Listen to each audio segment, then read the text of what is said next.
I want you to pay close attention, because together we're going to do one of those exercises that I enjoyed doing so much, which is imagining a tricky situation. Imagine that you are an 18-year-old girl who has recently graduated from high school. Since you couldn't find a job in your city, you decide to move to another city that is 7 hours away. As soon as you arrive, you decide to book a motel room and rest for a few hours after the long journey. When you wake up, you feel more energetic, so you decide to go out and look for a job. You walk to the nearest stores to see if they are hiring shop assistants. But after visiting a few of them, you get lost. While you're wandering around, a man appears and offers to take you back to the motel where you had your belongings. Since you are new in town, you have no choice but to accept. The man was a little bit weird, but you don't have any reasons to suspect of him. But he doesn't take you to your motel. Instead, he heads to a remote area where they were finishing the highway. There you start feeling the real terror. The man looks at you and pulls out an ice pick. You are stabbed 61 times, losing your life in that very moment. This is the case of Kimberly Compton, one of the many victims of the serial killer Paul Michael Stephani.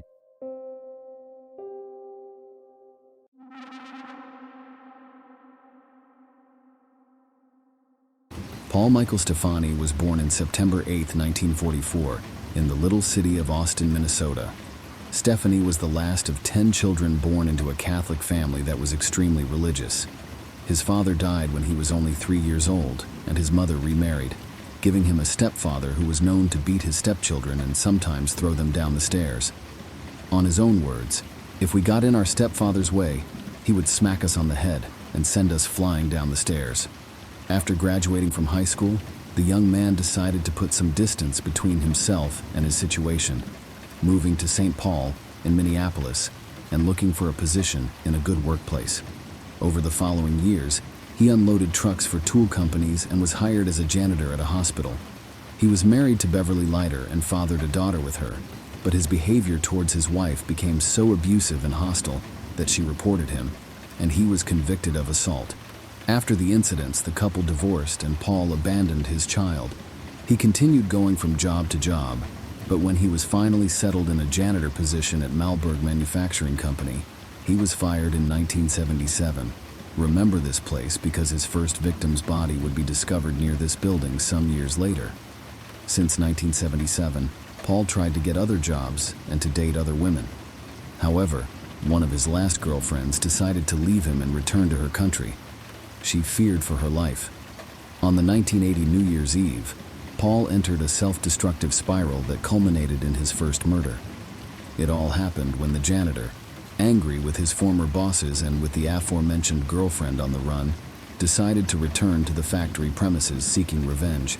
But to Karen Potack's misfortune, a 20-year-old college student, she crossed paths with Paul, who saw in her the perfect victim to unleash all his anger. This was the turning point. From here on began a wave of murders that would continue for the next 2 years. Karen was a young girl who had gone out to enjoy the last day of the year. When it was already late at night, Potack decided to head home to rest. On her way home, she was attacked by surprise, being brutally beaten on the head with an iron bar until her skull was shattered. Do you remember where you hit her with the tire iron, Paul? Did you hit her 1 time, 2 times? Must have been about 30 times, but I mean, a good 20 times, I think. Were you swinging it this way, or did you poke her with it? I don't think I poked her, no.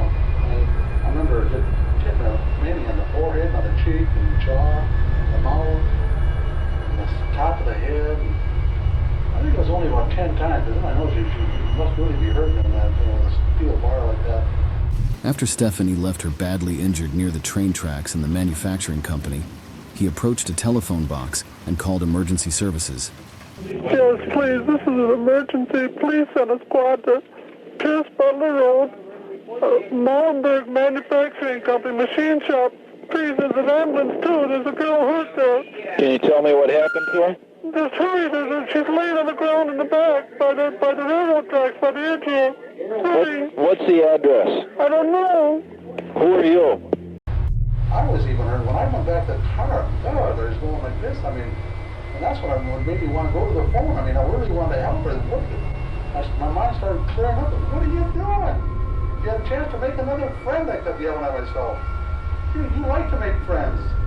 When the police and several ambulances arrived at the scene, they were met with a gruesome sight. A young woman with her head completely shattered.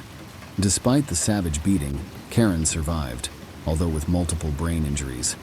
When I picked her up, she didn't have a jacket, and I thought about taking her for a cup of coffee. I just wanted to warm her up, and my mind broke or something like that, Paul confessed after his arrest.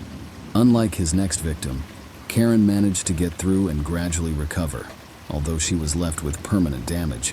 On June 3, 1981, a group of teenagers was walking through a wooded area near an unfinished freeway when they came across the body of a woman. She was Kimberly Compton, a young woman of just 18 years old that was recently graduated from high school. Compton was from Wisconsin but moved to Minnesota in search of a job the same day she was attacked by Paul. And then that's when she started telling me where she was from, in Wisconsin and all that. And I says, hey, why don't you, I'm not even thinking about hurting her right now. I said, hey, why don't you let me show you downtown? I said, I want to show you something. There's really a nice view over here. I mean, you see the nice river. I think I mentioned somebody you can probably have something to tell your parents about them. But as I walked out of the car, I carried my knife with me. I had every intention to hurt her. We laid down in the grass, and I remember opening up her bra and everything. I'm just feeling it stuff. And they just started stabbing her. She had suffered wounds to her chest, stomach, and inner thighs, and the medical examiner determined she had been stabbed a total of 61 times with an ice pick. Paul didn't hold back in the slightest, but this time it was different. Paul hadn't called immediately after the attack. He waited several hours to make that call, confessing the crime from another distant location. He wasn't a fool. Here's the call. Oh, you find me? I just stabbed somebody with an ice pick. I can't stop myself. I keep killing somebody. While police initially believed it was a prank call, one detail from the recording stood out. The caller confessed that he had stabbed somebody with an ice pick. That fact had not yet been revealed to the media, so only the real killer could know it. Authorities attempted to trace the call, but it was too short. 2 days after Kimberly's murder, Paul called emergency services again to assure them that there would be no more crimes. Don't talk, just listen. I'm sorry what I did to Compton. I couldn't help it. Don't know why I had to stab her. I am so upset about it. I keep getting drunk every night. I can't believe it. It's just like a big dream. I can't think of being locked up. If I get locked up, I'll kill myself. I'd rather kill myself than get locked up. I'll try not to kill anybody else. This time, authorities managed to trace the call to a bus depot phone booth, but by the time they arrived at the location, the killer had already vanished. Hoping to match the voice of the suspect to other unsolved crimes, investigators listened to the station's backlog of recorded phone calls and made a major discovery. 5 months earlier, someone called begging for assistance with the same weepy voice, so they managed to link him to the Karen Potack case. After this second victim, he was officially named after the Weepy Voiced Killer. Just some weeks after, Paul had another victim's blood in his hands. The next victim was Kathleen Greening, of 33 years old, whom Paul assaulted in her home on July 21st and drowned in the bathtub. However, the police ruled it as an accidental death, as no signs of foul play were found. Years later, the killer himself would reveal the detailed aspects of this murder because, only this time, he refrained from contacting the police after the crime. Paul himself suffered when he committed the murders. That's why he tried to stop his killing impulses, although it was extremely difficult for him. This time, he managed to control himself because we would need to wait more than a year to hear about him again. It was not until the morning of August 6, 1982, when a paperboy was doing his routine deliveries when he spotted a woman's body along the banks of the Mississippi River in Minneapolis. The woman was identified as the nurse Barbara Simons, of 40 years old. On that hot day of summer, Simons decided to go for a drink to the Hexagon Bar in Minneapolis. There, he encountered our murderer and they engaged in a conversation.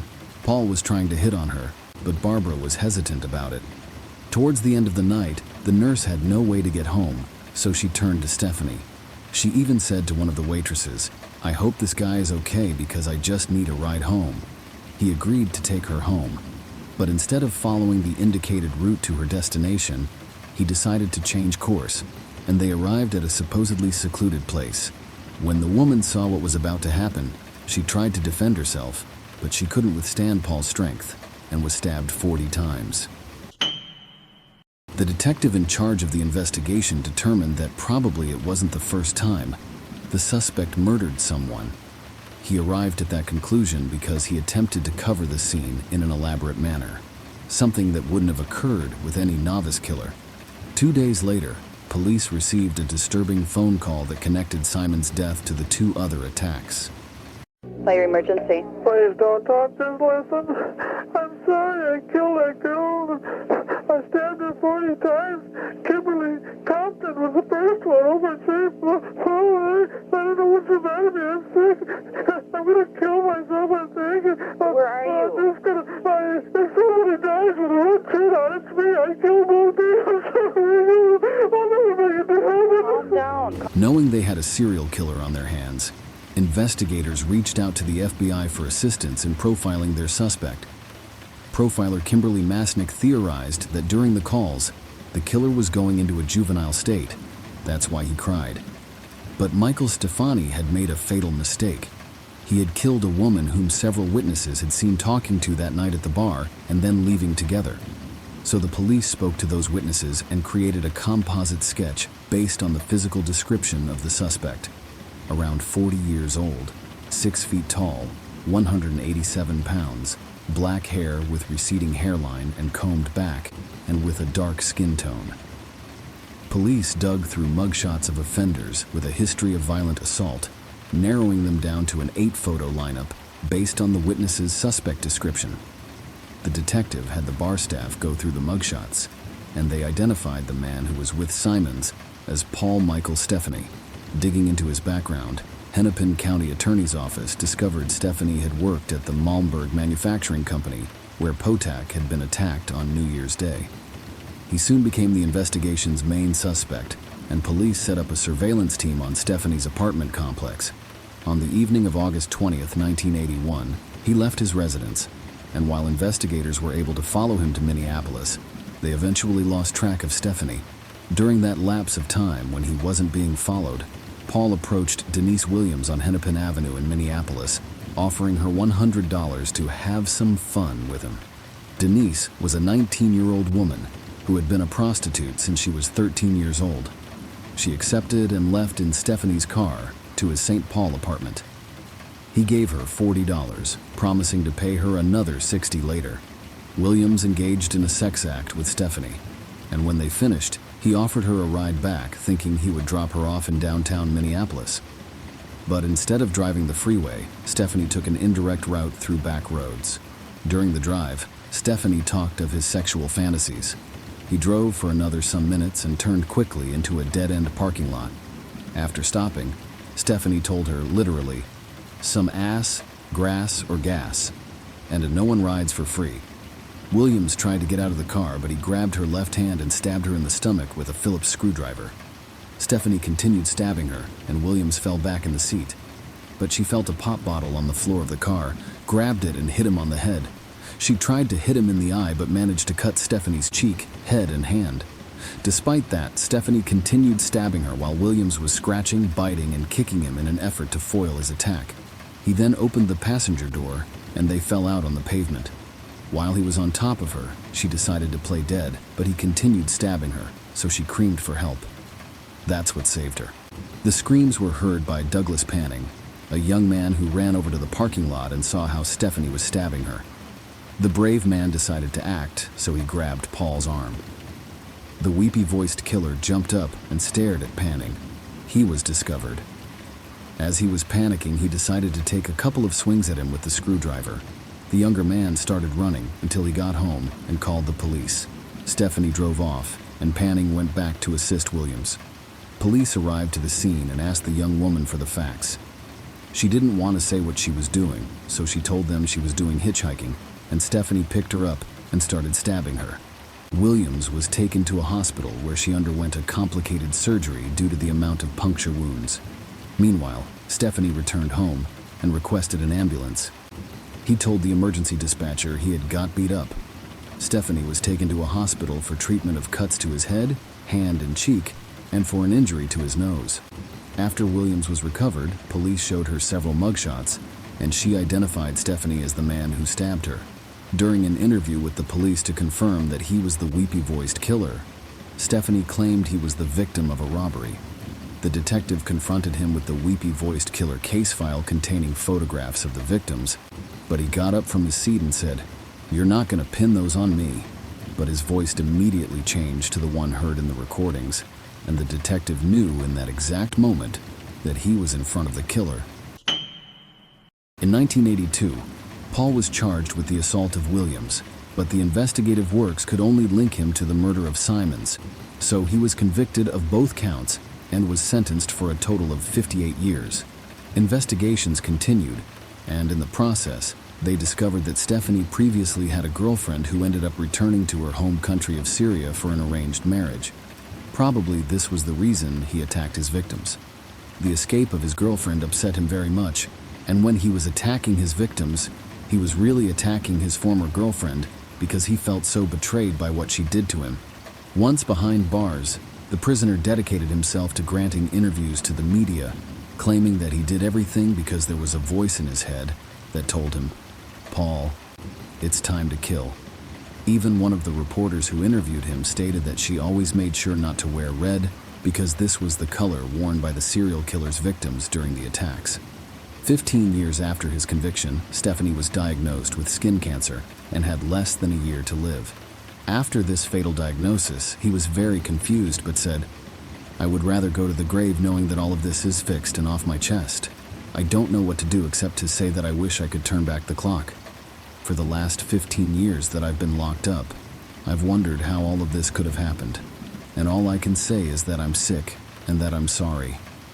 If being sorry means anything after 15 years. Finally, all of the murders and other attacks could be solved and closed. Paul admitted to committing all of those atrocities, beating Karen Potack, stabbing Kimberly Compton to death, drowning Kathleen Greening, stabbing Barbara Simons to death, and stabbing Denise Williams.